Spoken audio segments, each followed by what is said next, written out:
Сәлем достар, сіздермен бірге мен Малика. Менің арнама қош келдіңіздер.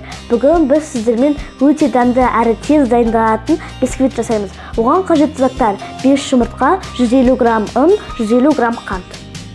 Достар, сіздер кез келген бисквит, пирог немесе торт жасасаңыздар, оның рецептінде көрсетілген граммдар бойынша жасау керек. Сол кезде сіздерде бірден жасағаннан ақ шығады. Мен ол үшін мынандай таразды пайдаланамын, сіздерге де кеңес беремін. Базарда 1300 теңге тұрады. Олай болса, біз бисквитімізді жасауға кірісейік. Ол үшін біз жұмыртқа мен қантты араластырып аламыз.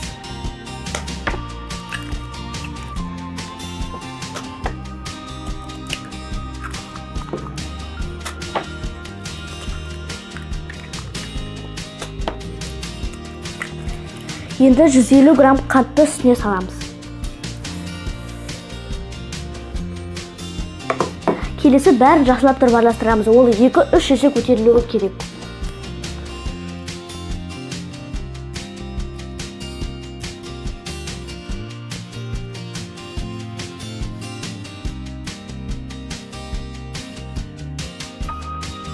Мінекей достар, біз жақсылап араластырып алдық.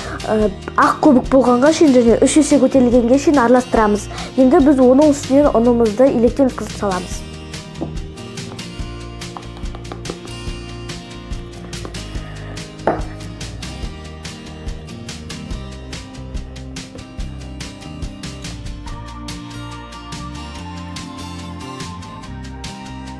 Енді біз көбігін құртып алмай, ақырындап араластырамыз.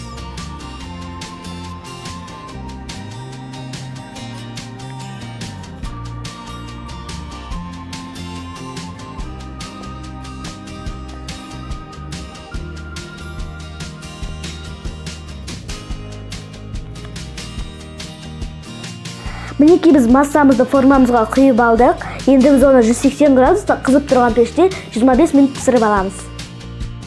Мінекей достар, біздің бисквитіміз дайын. Қалай көтерілгенін қарасаңыздаршы. Красота! Егер де менің рецептім ұнаса, лайк басып арнама жазылыңыздар және осы бисквит туралы комментарийға пікір қалдырыңыздар. Мен оны міндетті түрде оқимын. Сау болыңыздар. Ас дәмді болсын.